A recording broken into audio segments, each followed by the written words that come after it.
जो व्यक्ति भगवान वाहिगुरु अल्लाह ईश्वर उस परमात्मा में विश्वास नहीं रखते, ऐसे व्यक्ति हमारा कार्यक्रम ना देखे, क्योंकि जो भगवान पर ही विश्वास नहीं रखता वो मेरी बात पर क्या विश्वास करेगा। इसलिए ऐसे व्यक्ति को यदि हमारा कार्यक्रम सत्य ना लगे तो वह ऐसे काल्पनिक मान करके भूल जाए। गुरु दीक्षा की जानकारी के लिए हमने 4 प्रकार की वीडियो बनाई है। यह दूसरे नंबर की वीडियो है। आपको पहले नंबर वाली, तीसरे नंबर वाली, चौथे नंबर वाली वीडियो को अवश्य देखना चाहिए, तभी आपको पूरी जानकारी प्राप्त होगी। हमारा उद्देश्य भगवान शिव को प्राप्त करना है। हम यही चाहते हैं जो भी व्यक्ति हमसे जुड़े वह भगवान शिव के दर्शन और आत्म साक्षात्कार करने की ओर ही अग्रसर हो। देखिए, पहली श्रेणी की गुरु दीक्षा के विषय में मैं इससे पहले ही आपको बता चुका हूं कि किस प्रकार से आपको पहले श्रेणी की गुरु दीक्षा में गुरु मंत्र दिया जाता है। हमारे यहाँ पर गुरु दीक्षा 3 प्रकार से दी जाती है। गुरु दीक्षा पर इसलिए हमने 4 प्रकार की वीडियो बनाई है। इससे पहले पहली श्रेणी की गुरु दीक्षा पर वीडियो बन चुकी है, आप वह देखिएगा। उसमें हमने बताया है कैसे गुरु मंत्र दिया जाता है प्रथम श्रेणी का, और गुरु मंत्र से क्या लाभ होते हैं, और साथ ही साधक की दिनचर्या के विषय में बताया है कि सुबह उठकर हमें क्या करना चाहिए, कैसे साधना करनी चाहिए, कैसे आसन मंत्र से आसन को संपुटित करना चाहिए, दिशा बंधन किस प्रकार करनी चाहिए, भूत शुद्धि किस प्रकार से करनी चाहिए, कलश स्थापना कैसे करनी चाहिए, देवी देवताओं की पूजा कैसे करनी चाहिए, माला किस प्रकार से चलाई जाती है, मंत्र का जाप किस प्रकार से किया जाता है। यह सभी प्रकार की जानकारी पहली वीडियो में दी गई है। आप उस वीडियो को ठीक से देख लीजिएगा। आज द्वितीय श्रेणी की गुरु दीक्षा पर यह वीडियो बनाई जा रही है। देखिए, बहुत सारी बातें तो मैं आपको पहले ही बता चुका हूँ, समझा चुका हूँ, और आप ठीक से समझ भी चुके हैं। यदि आप कुछ भी पूछना चाहते हैं, कोई प्रश्न है, तो आप व्हाट्सएप पर लिख करके हमें पूछ सकते हैं, लेकिन कॉल मत कीजिएगा, केवल और केवल मैसेज ही कीजिएगा। दूसरी श्रेणी की गुरु दीक्षा में कुंडलिनी जागृत मंत्र दिया जाता है, जिससे कि साधक की, शिष्य की कुंडलिनी धीरे धीरे जागृत होना शुरू हो जाती है, और यह जागृत करने का कार्य देवीय शक्तियां करती है। वह साधक की मनोदशा, उसकी शारीरिक क्षमता के अनुसार ही कुंडलिनी शक्ति को जागृत करती हैं। इसलिए इसमें किसी भी प्रकार का कोई खतरा नहीं होता। और साथ में दी जाती है सिद्ध कुंडलिनी सिद्ध माला, और मन को एकाग्र करने के लिए त्राटक विधियां बताई जाती हैं, ध्यान की विधियां बताई जाती हैं। लेकिन सबसे बड़ी बात तो यह है कि जब आप गुरु मंत्र का जाप करते हैं और उस जाप से जो देवीय शक्तियां जागृत होती हैं, उनकी कृपा से आपका ध्यान अपने आप ही लगने लगता है। तो मैं समझता हूँ अलग से ध्यान करने की आवश्यकता नहीं रह जाती, लेकिन फिर भी जो चीज हम बताते हैं, सिखाते हैं, वह यहाँ पर बताना भी जरूरी है। और दूसरी श्रेणी में एक दिया जाता है सिद्ध चाकू। चाकू जो है एक छोटा सा होता है, उसका क्या करना चाहिए, क्या किया जाता है उससे, वह गोपनीय है। जिसे दीक्षा दी जाएगी यह जानकारी उस व्यक्ति को ही दी जाएगी। यहाँ पर सार्वजनिक रूप से हम नहीं बता सकते, क्योंकि यह गुरु परंपरा के अंतर्गत 3-4 चीजें चली आ रही हैं जो दी जाती है, और वही चीजें हम आपको भी देंगे। दूसरा आपको मिलेगा सिद्ध डमरू। ये जो डमरू होता है, यह महादेव का एक प्रकार का प्रसाद होता है। इसमें भगवान शिव की शक्ति निहित होती है। क्योंकि डमरू के माध्यम से देवीय शक्ति को देखने के लिए, शक्तियों को अपने पास बुलाने के लिए डमरू को बजाया जाता है। और यह प्रयोग तीसरे श्रेणी की गुरु दीक्षा हो जाने वाले व्यक्ति में से भी किसी को ही बताया जाता है। उन व्यक्तियों को बताया जाता है जिसका आदेश शक्ति करती हैं। यह प्रयोग केवल उसी को कराया जाता है, लेकिन डमरू दिया जाता है। दूसरी श्रेणी में दीक्षित होने वाले सभी शिष्यों को, और सिद्ध मोर पंख दिया जाता है। देखिए इस पंख का क्या कार्य है, यह अभी हम गोपनीय रूप से दीक्षा लेने वाले व्यक्ति को ही बताएंगे। और रिद्धि सिद्धि दायक धुनी दी जाती है। इस धुनी से क्या क्या लाभ होते हैं, यह जानने के लिए आप रिद्धि सिद्धि दायक धुनी वाली वीडियो को देखिए। और भी कुछ सामग्री हो सकती है, शिष्य के अनुसार वह दीक्षा लेने वाले व्यक्ति को बताया जाता है। और एक सुरक्षा रक्षा कवच दिया जाता है गले में पहनने के लिए, वह आप हाथ में भी पहन सकते हैं। यदि गले में धारण नहीं करना है तो यह पहले श्रेणी में भी दिया जाता है, लेकिन पहले श्रेणी में हल्का होता है। यह दूसरी श्रेणी का सुरक्षा रक्षा कवच बहुत ही ज्यादा पावरफुल होता है। और एक सुरक्षा रक्षा कवच आसन के चारों ओर बिछाने के लिए दिया जाता है। इससे सभी प्रकार से सुरक्षा रक्षा होती है। अब चूंकि दूसरी श्रेणी के साधकों को, शिष्यों को किसी भी प्रकार का जादू टोने का असर उनके ऊपर नहीं होता, क्योंकि आप गुरु मंत्र का बहुत अच्छे से जाप कर चुके होते हैं और गुरु मंत्र के जाप से शक्तियां जागृत होने लगती हैं आपके शरीर में, उनकी पॉजिटिव ऊर्जाएं आ जाती हैं। तो आपके ऊपर किसी भी नकारात्मक शक्ति का प्रभाव जल्दी से नहीं होगा। चाहे आपको कोई कुछ खिलाए पिलाए, आपके ऊपर कोई क्रिया करे गंदी, तो उसका असर आपके ऊपर नहीं होगा। और इस श्रेणी में सुरक्षा रक्षा घेरा बनाना सिखाया जाता है। भूत प्रेत को कैसे उतारते हैं यह सिखाया जाता है। यदि किसी के ऊपर भूत प्रेत चिपट जाता है तो भूत प्रेत को किस प्रकार से मार के भगाया जाता है यह भी सिखाया जाता है। किसी भी व्यक्ति के ऊपर से ऊपरी बाधा जादू टोना किस प्रकार से उतारा जाता है, उनको ठीक किया जाता है, यह भी सिखाया जाता है। किसी व्यक्ति के ऊपर से बीमारी को कैसे उतारा जाता है, बीमार व्यक्ति को कैसे ठीक किया जाता है शक्ति के माध्यम से, यह भी सिखाया जाता है। तो इस प्रकार का यह दुर्लभ ज्ञान व्यक्ति को सिखाया जाता है, समझाया जाता है, ताकि वह उस राह पर अग्रसर हो जिस मार्ग पर चल के दैवीय शक्तियां प्राप्त हो जाती हैं और व्यक्ति का जीवन धन्य हो जाता है। कुछ बातें इस प्रकार की हैं, वह मैं सार्वजनिक रूप से नहीं कह सकता, नहीं बता सकता, क्योंकि कुछ घटनाएं उस समय घटती हैं जब शिष्य गुरु दीक्षा लेता है, वह मंत्र का जाप करता है, एकांत में बैठा होता है और किसी भी क्षण हमारे इष्ट भगवान के या परम पूज्य गुरुदेव के या देवी शक्ति के उसे अनायास ही अपने आप ही दर्शन होने लगते हैं, अनुभव होने लगते हैं, विभिन्न प्रकार की अनुभूतियां होने लगती हैं। यह सब गुरु मंत्र का चमत्कार होता है, आपकी श्रद्धा का चमत्कार होता है और प्रत्येक महीने देवीय शक्तियों की हाजिरी लगाने का चमत्कार होता है, आपके विश्वास का चमत्कार होता है, आपके सच्चाई का चमत्कार होता है।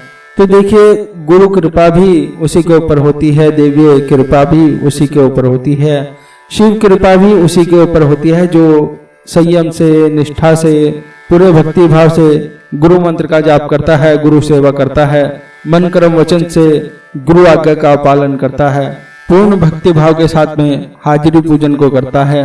वही व्यक्ति उस चीजों को पा सकता है जो देखने में, सुनने में असंभव प्रतीत होती है।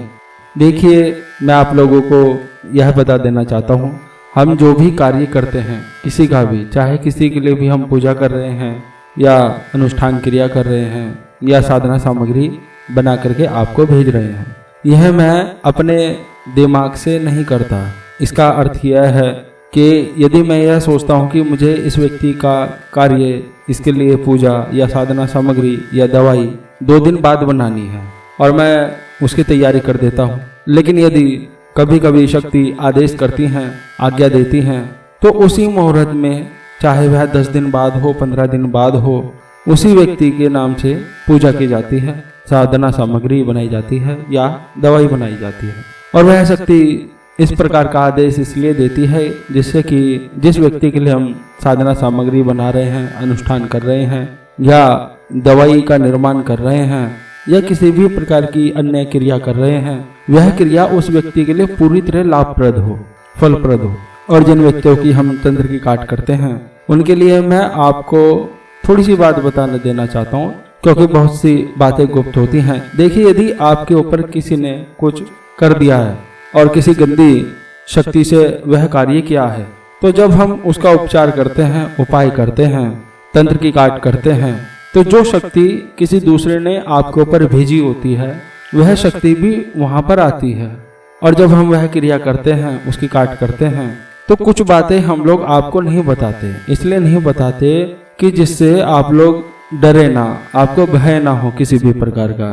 क्योंकि यदि हम आपको कुछ बातें ऐसी हैं जो हम बता देंगे तो आपको वैसे ही डर लगने लग जाएगा।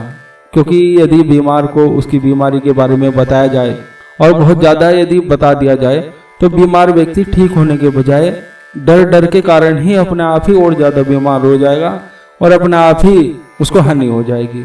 तो इसलिए हम कुछ बातें आपको नहीं बताते और उसका प्रयोग यहाँ पर करते हैं। और यह बात भी हमें अच्छे से मालूम है कि देखिए, जिस प्रकार से हमें शक्ति आदेश करती है, कुछ पूजाएं तंत्र काट की ऐसी होती है कि जैसे आज हमने की है और फिर शक्ति बताती है कि इतने दिनों के बाद में फिर दोबारा इसके लिए क्रिया करनी है, जो हम बात आपको नहीं बताते।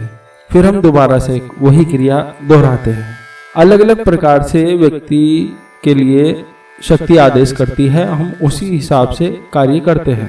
और जब सामग्री निर्माण हो जाती है या तंत्र की काट अच्छे से हो जाती है, तब हम आपको सूचित करते हैं। और आप लोगों को यह लगता होगा विलंब हो गया है, ऐसा नहीं है। क्योंकि देखिए, हमने यहाँ कोई व्यापार नहीं खोल रखा है, दुकान नहीं चला रखी है कि हम लोगों के ऑर्डर के इंतजार में यहाँ पर बैठे हैं कि आप लोग हमें ऑर्डर करेंगे। और हमने यहाँ पर सामग्री बनाकर रखी हुई है, पूजा का सामान बना करके रखा हुआ है और ऑर्डर आए और तुरंत हमने भेज दिया, ऑर्डर आया तुरंत भेज दिया। यह तो व्यापारी वाला काम होता है। हमारे यहाँ पे यह क्रिया नहीं होती। क्योंकि देखिए, मैं अपने कार्य में व्यस्त रहता हूँ, मैं एक डॉक्टर भी हूँ और दूसरा सबसे ज़्यादा अपने भजन ध्यान में मैं ज़्यादा रहता हूँ, अपने लिए साधना ज़्यादा करता हूँ। और जो मुझे कम समय मिलता है बहुत ही, उसमें मैं आप लोगों की सेवा करता हूँ। इसलिए हम सभी लोगों के लिए साधना सामग्री नहीं बनाते, अनुष्ठान नहीं करते। और कुछ दवाइयाँ हैं जो बहुत ज़्यादा लंबे परिश्रम से बनती हैं, वह भी नहीं बनाते। क्योंकि यह हमारा पूरी तरह से व्यापार नहीं है। जो दूसरे लोग होते हैं वह तो इसी इंतजार में होते हैं कि कब ऑर्डर आए और कब भेजते हैं। आप हमारे से कोई सामग्री मंगाते होंगे या कोई पूजा करवाते होंगे, तो साधना सामग्री भेजने में भी हमें बहुत समय लगता है। वह सामग्री भेजने में इसलिए समय लगता है क्योंकि हम उसका विधिवत रूप से संस्कार करते हैं। किसी भी सामग्री को यदि हम अच्छी तरह से प्राण प्रतिष्ठा करेंगे, सिद्ध करेंगे, चैतन्य करेंगे, तो देखिए उसमें समय लगेगा, टाइम लगेगा किसी भी सामग्री को सिद्ध करने में। या मंत्र का जाप यदि हो रहा है तो उसका विधिवत रूप से होना चाहिए, उतने ही समय में होनी चाहिए पूजा। ऐसा नहीं है उल्टी पुल्टी जल्दबाजी में सामान बनाया, पैक करके हमने तुरंत भेज दिया, यह तो गलत काम हो जाएगा। और इस तरह का कार्य हम नहीं करते। चाहे एक दिन के बजाय 10 दिन लग जाएं, लेकिन हम जो भी सामग्री आपके पास में भेजते हैं, इस बात का भगवान साक्षी है कि हम पूर्ण रूप से सिद्ध प्राण प्रतिष्ठा चैतन्य करके ही भेजते हैं। हाँ, यह मैं मानता हूँ विलंब होता है, देरी होती है। देरी का कारण यही होता है क्योंकि एक एक सामग्री बनाने में बहुत ज़्यादा समय लगता है।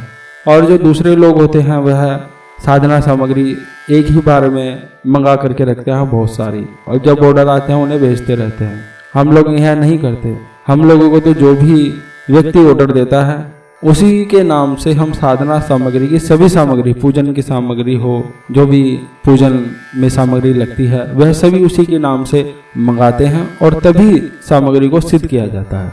तो जिन व्यक्तियों को साधना सामग्री, दवाई और अनुष्ठान की काट के लिए देरी हुई है, यह देरी किस लिए होती है यह मैंने आपको बताया।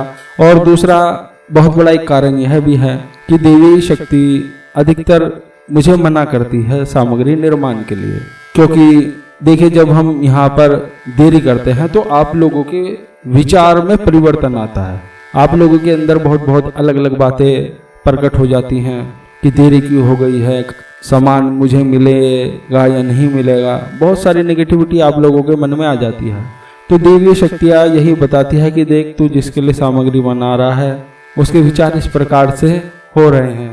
तो लेकिन जब हम आप लोगों को सामग्री देने के लिए हाँ कर देते हैं या कोई अनुष्ठान करने के लिए आपके लिए हाँ कर देते हैं, तो हम उसको बीच में नहीं रोकते अफसोस तो होता है, लेकिन क्या करें। लेकिन यह मनुष्य का स्वभाव है और मनुष्य अपने स्वभाव को नहीं बदल सकता, क्योंकि पूरे संसार में बहुत ही कम व्यक्ति हैं जो अपना मन पवित्र रख पाते हैं। और इसमें भी किसी की कोई गलती नहीं है, क्योंकि हमारे समाज में दुष्ट व्यक्ति, दूसरे को धोखा देने वाले व्यक्ति बहुत सारे आ गए हैं। इसलिए लोगों को लगता है कि शायद हम लोगों को कहीं धोखा तो नहीं हो रहा है। तो देखिए, अंत में मैं आप लोगों को यही बताना चाहूँगा, जो भी व्यक्ति इस वीडियो को देख रहा है, सुन रहा है, यदि वह हमसे कोई भी साधना सामग्री लेने का इच्छुक है, अनुष्ठान कराने का इच्छुक है या औषधि लेने का इच्छुक है, वह जल्दबाजी ना दिखाए। ऐसा ना सोचे कि आपने ऑर्डर किया और आपका ऑर्डर आते ही मैं एकदम आपके लिए सामग्री बनाने के लिए बैठ जाऊंगा, उसे सिद्ध करना शुरू कर दूंगा। ऐसा नहीं होता। सबसे पहले आपके नाम से मुहूर्त निकाला जाता है, समय निकाला जाता है, पूरा टाइम लगता है। और जब साधना सामग्री सिद्ध हो जाती है तभी हम आप लोगों को सूचित करते हैं। और मैं उस समय विवश हो जाता हूँ जब दिव्य शक्ति किसी सामग्री मंगवाने वाले व्यक्ति या अनुष्ठान कराने वाले व्यक्ति के लिए कोई विशेष प्रकार का आदेश कर देती है। तो मैं जो उसके लिए सामग्री बना रहा होता हूँ और देवी शक्ति उसके लिए कुछ विशेष प्रकार की पूजा करने के लिए मुझे बोलती है, तो वह भी पूजा मुझे करनी पड़ती है, जो हम आपको नहीं बताते। और बहुत सारी क्रिया इस प्रकार की होती है जो दिव्य शक्ति के आदेश के अनुसार हम लोग करते हैं। मैंने जिन व्यक्तियों को गुरु दीक्षा दी है उनके प्रति मेरा फर्ज बहुत बड़ा हो जाता है, क्योंकि वह मेरे शिष्य होते हैं और अलग अलग प्रकार की वह साधनाओं में लगे होते हैं, जैसे कुंडली जागरण करना, अनेक प्रकार के, चाहे लक्ष्मी हो, कुबेर हो, शून्य साधना हो, विभिन्न प्रकार की देवी देवताओं की शक्ति प्राप्त करने के लिए वह साधना करते हैं। और जब वह साधना करते हैं तो मुझे उनके ऊपर नजर रखनी पड़ती है, जिससे सभी प्रकार से उन्हें लाभ हो। और जो भी उनके प्रश्न होते हैं, क्वेश्चन होते हैं, वह भी मुझे उन्हें बताना पड़ता है। बहुत ज़्यादा समय मेरा इसमें भी ज़्यादा लगता है। और सबसे बड़ी जिम्मेदारी का कार्य यही होता है एक गुरु के ऊपर कि वह शिष्य के ऊपर जो भी संकट हो, जो भी आपदा हो, जो भी विपदा हो, उसका निराकरण करे, उसका समाधान करे। तो मुझे उसमें बहुत बहुत ज़्यादा टाइम लगता है, क्योंकि जब भी कोई शिष्य को समस्या होती है तो सभी कार्य पीछे रह जाते हैं और शिष्य की समस्या आगे रहती है मेरे लिए। जैसे ही मैं उसकी समस्या का समाधान करूंगा तभी वह आगे की साधना करेगा। इसलिए किसी की साधना बीच में ना रुके और वह निरंतर साधना मार्ग पर चल के देवी कृपा प्राप्त करे। इससे बड़ा सौभाग्य और क्या हो सकता है, क्योंकि मेरे जीवन का उद्देश्य भगवान शिव को प्राप्त करना है और सभी अपने शिष्यों को भगवान शिव के दर्शन कराना, भगवान शिव की कृपा उन्हें प्राप्त हो, उनके दर्शन हो और वह आत्मज्ञान प्राप्त कर पाए।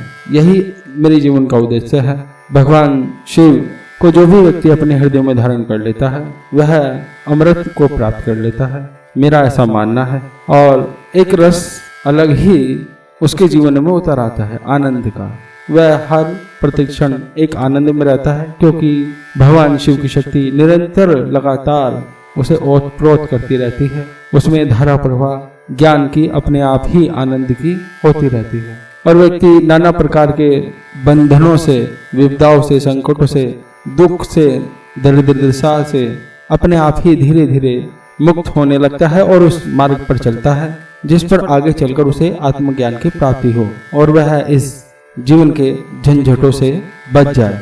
जो व्यक्ति शुरुआती साधनाएं करते हैं, साधना जगत में आते हैं, चाहे वह लक्ष्मी साधना कर रहे हों, अप्सरा कर रहे हो, कुबेर कर रहे हो, भूत कर रहे हो, प्रेत कर रहे हो, या किसी भी प्रकार की शक्ति प्राप्त करने के लिए जो साधना क्षेत्र में आते हैं, साधना क्षेत्र में आने का व्यक्ति का और हमसे गुरु दीक्षा लेने का यही उद्देश्य होता है कि जिससे वह अंत में भगवान शिव की ओर प्रेरित हो सके, क्योंकि हम धीरे धीरे उस व्यक्ति को भगवान शिव की ओर ही बढ़ाते हैं, जिससे कि वह भगवान शिव की कृपा प्राप्त कर ले, उनके दर्शन कर ले। और जो कृपा, जो ज्ञान, जो दर्शन प्राप्त करने के लिए व्यक्ति कई कई जन्मों तक भटकते हैं। जिन व्यक्तियों को बहुत ज्यादा जल्दी हो सामग्री लेने की, पूजा कराने की, अनुष्ठान कराने की या किसी भी प्रकार के अन्य कार्य की, वह कृपा करके हमसे संपर्क ना करें। इस समाज में बहुत सारे गुरुजी हैं, साधु हैं, सन्यासी हैं, योगी हैं, बड़े बड़े उच्च कोटि के साधक गण हैं जो हमसे बहुत ज्यादा ज्ञानी हैं, विद्वान हैं। वह कृपा कर उनसे संपर्क करें, क्योंकि सभी व्यक्तियों के लिए मेरे पास समय नहीं है और ना ही मैं जल्दी से सभी को गुरु दीक्षा देता हूँ। आगे भगवान शिव की इच्छा। शंभो महादेव भोलेनाथ।